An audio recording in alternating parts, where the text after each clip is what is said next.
Why don't I draw often?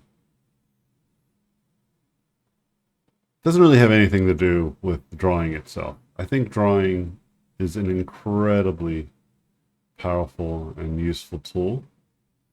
And the reason why I don't draw is not because I think drawing is useless. In fact, the opposite is true. I think drawing is an incredibly useful design tool. It allows you to kind of just ignore a lot of the superficial stuff that comes with designing that can get in the way. Like line art really allows you to just see what you have. When you are using like values and colors and texture and all this wonderful stuff, it really prevents you from maybe just seeing the simplicity of your ideas. I do think that you can absolutely capture incredible designs with strong forms and values. I mean, I do it all the time. I think you can also capture great ideas going straight into color. This is something I started to do. But one thing that I think that line art typically does, it allows us to really just see the shapes for what they are. Is the shapes truly capturing the idea, the appeal on their own, you know? And I think that there's a lot of charm to that. I think when people see a really good line art too, that they are more impressed too, because it's like, oh, you really were able to capture some really fascinating concept using just your line art. So why don't I use it often? Well, what's the purpose for me specifically not to do it? Well, it has nothing to do again with like the art of it and the medium. It's just I work in a lot in production, and a lot of times I work with people who may not be able to appreciate and admire kind of the value of just straight line, or that if you give like something that is just straight line art, it's impossible to know kind of what the final image could feel in its final context. That's kind of the catch. Because a lot of line art may not be in its final context. A lot of line art potentially is just an idea, it's a sketch, it's a glimpse, but it's not necessarily enough of a glimpse to see how it could feel with lighting, colors, proper forms, and it can change the way a person feels in their entirety once they do see it in that context. I've seen it happen quite a lot actually. Designers might approve of a sketch, or directors might approve of a sketch, but then once it's put into, you know, like any other context, the sketch starts to kind of fall apart. I think that a lot of designers and a lot of directors could benefit from doing more drawing so they can kind of see the potential of the sketch. But I don't think it's necessary. I think they could benefit, but I don't think it's necessary. And so, what I typically try to improve again my skills in sketching is if I am going to show somebody a line art or I'm going to show somebody something that is drawn, then I want to make sure that it still conveys what it can be. And usually it's just the idea. So I want to then triple down, quadruple down on the indexing of the idea that's surrounding the sketch. But again, there's just better ways to convey ideas, like through values and through lighting and color, like that can get everybody in the room aboard sooner. But that's it. That's the main reason. It's mostly a production thing. And I don't even encourage or even recommend that this is the best strategy. It is my favorite strategy. I think that there are incredible line artists who can get away with just simple lines with some flats, and that's enough.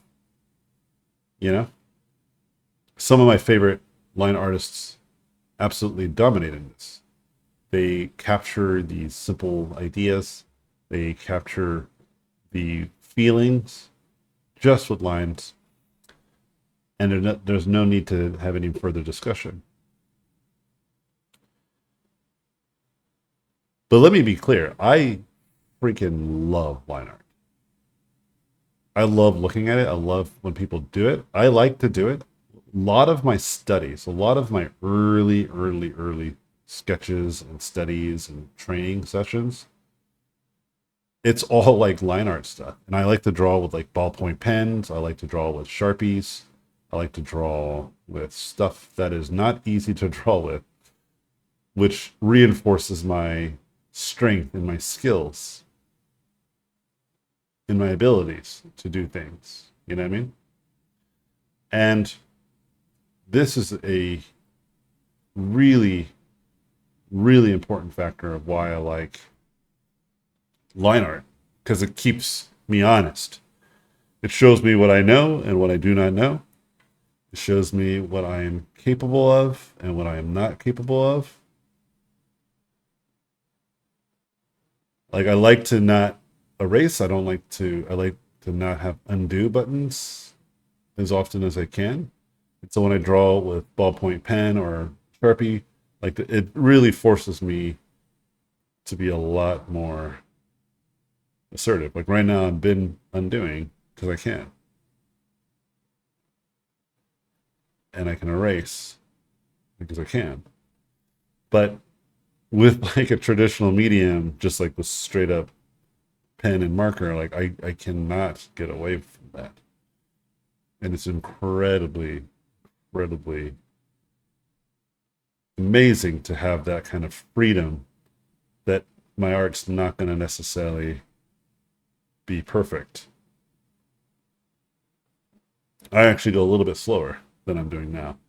I also obviously prefer doing it without an audience, but you know, I'm here trying to do some vids, bros. I can't also not flip it like I'm in flipping here, which is a huge advantage to see kind of the proportions in what I've been drawing. A disadvantage I do have with a traditional or digital tool is that I can't flip my canvas on a traditional tool, but I also, you know, can't rotate with a digital tool easily. There is a rotate feature with Photoshop and some other tools, but it's not easy. And so what I actually do with my traditional tools, I try not to turn and flip them, knowing because I don't like to do it digitally, even though it's available to me. I just don't like doing it. And I like to think that I can draw from any perspective without having to rotate. But I can if I want to. It's like optional. Yeah, I want to change the scale of his head. This is again an advantage of digital that you just don't get with traditional.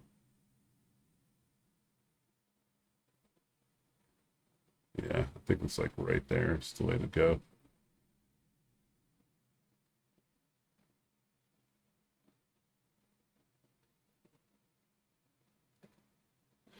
And so I was talking to a student about this because she was just like, I know you hate, I know you hate drawing.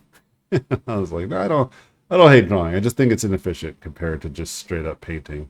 And again, for the reasons of production and to showcase it to other people.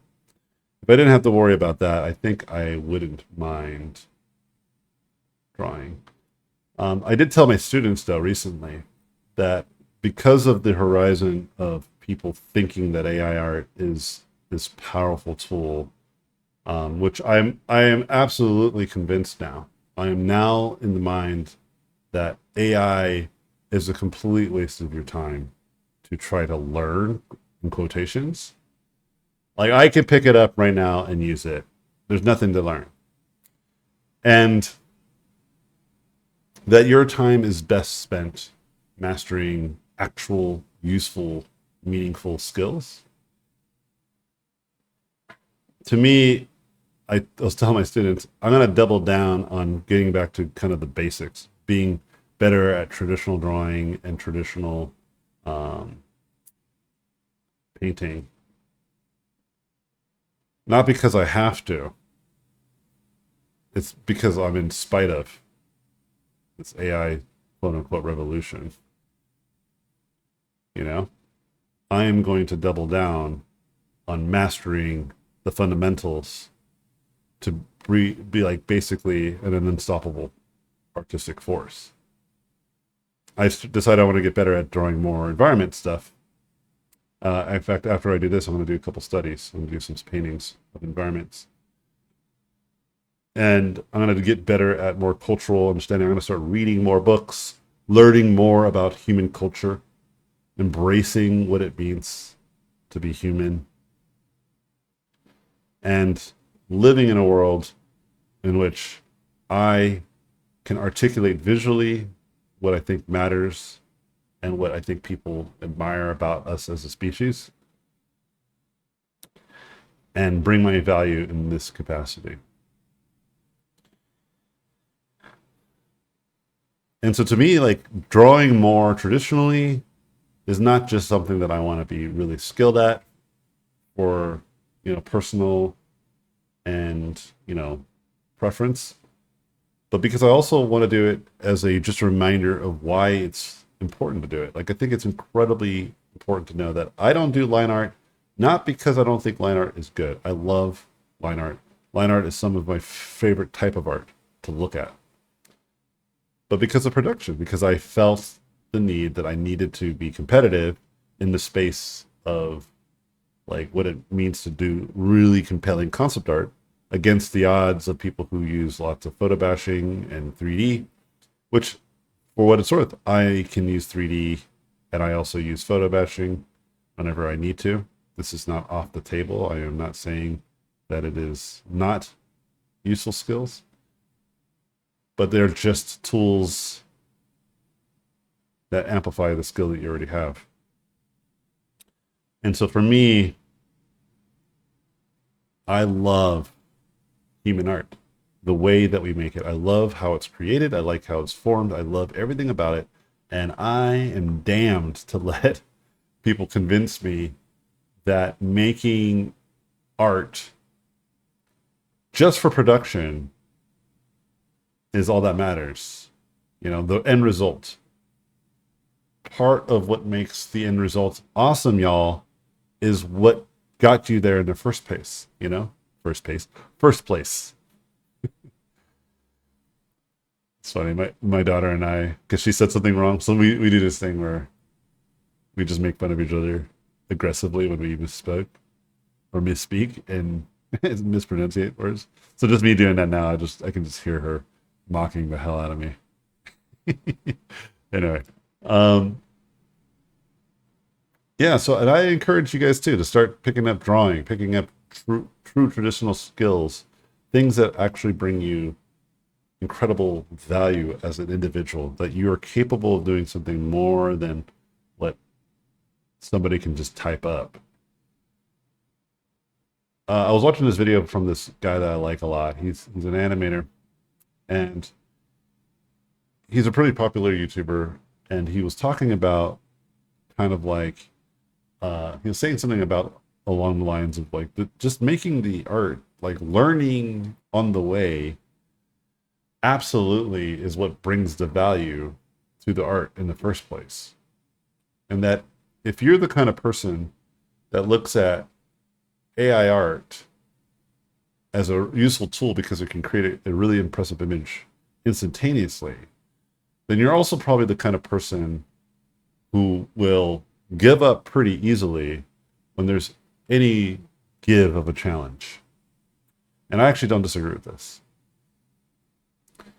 I think that it's already hard enough to try to get skills with tools that I think are already incredibly accessible.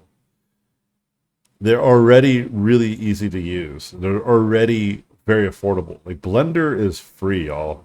As far as I'm concerned, anyone who's watching this video who has access to internet and Blender can make an animated film by themselves.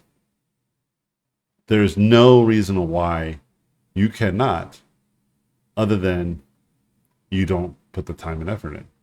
It's that simple. There's no reason why you can't make something of tremendous value by putting that time and effort in. I've seen my peers do this. I've seen people who make incredible conceptual art using 3D tools. They decided, you know what, I could probably make an animated short, and they did. And it's incredible. Like some of these shorts that they did got like millions of views. Potentially got options to major film studios to make a live action or animated film or video game. That happens. And so when you're using something that's like, look how impressive this AI generated image is, when everybody and their mom could probably make this thing, you're not bringing anything new to the table, and you're not creating anything of true value. And so again, why I don't do line art has almost nothing to do with the process of the art itself being bad. I actually love it. It's just made sense to me to become an incredibly good digital painter. But I will show you guys once. I have a lot of stuff to do in the next month or two. I'm pretty busy, but sometime in end of May, early June, I will begin this new transition to more traditional work, to the point where I even want to do my professional work all traditionally. Like I'm going to take on a gig and, just do it all traditionally, turn in all my work traditionally. If I have to make notes and changes, I will do it all traditionally. I will try my best to do as much of it traditionally.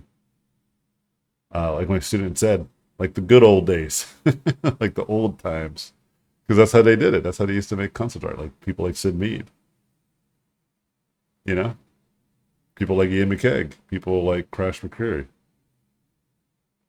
and the list goes on of all the concept art legends, right? The most iconic creature design was done by Geiger, who did all, I think it was all airbrush. You know what I mean? Some of the most iconic superheroes that we all love and care about, a lot of these characters were designed traditionally, pen and ink. These iconic characters that are now part of these multi-billion-dollar film franchises and video game franchises. So clearly, there's more to making something really impressive than just to do it all through a digital tool like AI. It's not enough. Anyway, I'm going to stop this drawing here.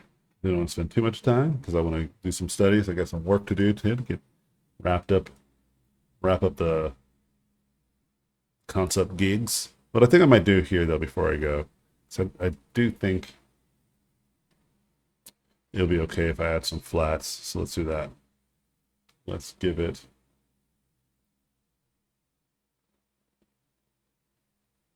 some volume here.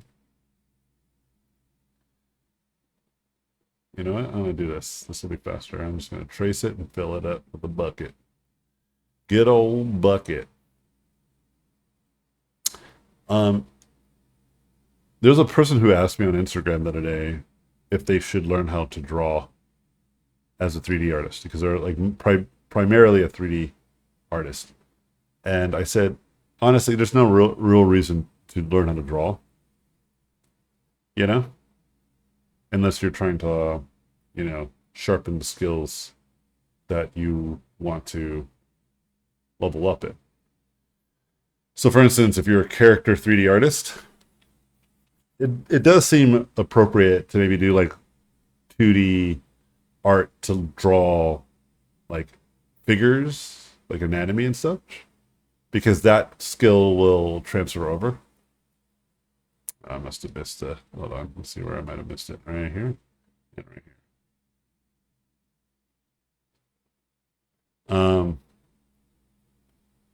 You know, like you'll probably learn a lot about anatomy and about the structure of stuff if you're like hand drawing it. But I don't think it's necessary because you could still do it through sculpting, you know? So it's not like a deal breaker in my mind. I think you could absolutely do it all through sculpting. I've seen people do it almost primarily through sculpting. I think that's what I'm trying to get at here. So I don't really know if it's worth investing that time in if you can just do it all 3D, just like sharpen that blade. But I'm not against it. I don't think that there's enough pushback from me to be like, yeah, you should never do it. It's crazy foolish. Because I guess somebody was telling them that they had to, and they were like, "Do I have to?" Or maybe they, I don't know if they said they have to. Like maybe they said something along the lines like, really should. It was like highly recommended, and this person wasn't sure about that. And again, I was very clear. I was like, in terms of just trying to learn, yeah, I don't think there's anything wrong with um, spending some time. Actually, I like the whole thing, face being red. Oh my gosh, the mosquitoes keep trying to bite me. Caught another one on my arm. It's weird, like, because they're just chilling. They're not like even biting me. Like, I can just feel them walking, and I'll just smack it. Um, yeah, I think I'll be okay with just full red face. And then let's give the background some tonality. Let's give it some warmth. That could be fun. There you go. Um, but yeah, I think that practicing and training in line art. Oh man, I actually want to keep adding some more volume to this. All right, anyway, getting super distracted now at the end of this video. This was a wrap minutes ago. But yeah, anyway, like the point I'm trying to make though was to this person was like, yeah, I mean, learning 2D is incredibly valuable, regardless, you know. But there's some stuff I don't think you need to learn it. It just depends on your goals. Like, what is your goal? What are you trying to learn? And the vice versa is true as well. Like, if you are a 2D artist, learning 3D is incredibly valuable. You know, it could help you understand some of the volumes in which you create, so that way you have a little bit understanding of how to potentially sculpt your forms a little bit more effectively. If you know what I mean? When you're drawing them, because you've done it 3D. And so I think it's in my mind, it's like learn all these different approaches. You will learn something new every time. You will learn something of value every single time. And I'm a big fan of like practicing just for skill, not for tools. That's why I think I have almost literally like no interest in 3D because or sorry, not 3D. I misspoke. I have no interest in AI because it's like there's nothing to learn here. Anybody could do whatever I will pull out of my hat using these AI tools. Learning how to get better with line art will teach me how to think more strategically about design. There's a value here. Learning how to do acrylic paintings or gouache or oil, whatever, will teach me how to layer my values and colors more efficiently. Like, it's so obvious to me what I will learn from these more traditional tools. You know, drawing with markers will teach me a lot. Drawing with color pencils will teach me something about that approach. You know,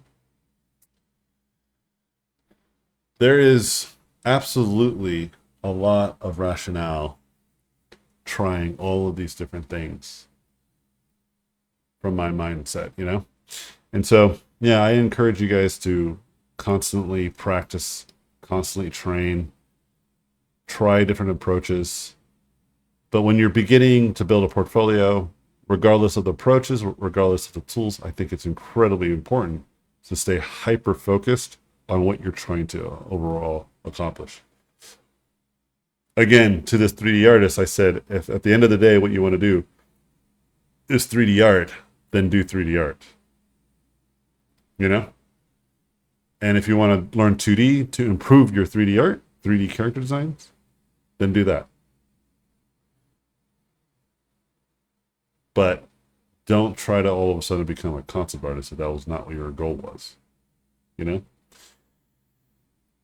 So anyway, I think I'm good now. I think I'm going to wrap this up. Call it a day, y'all. All right. This is good enough. Thanks for hanging out with me, as always. Appreciate y'all. Have a good rest of your night. See you guys in my next video.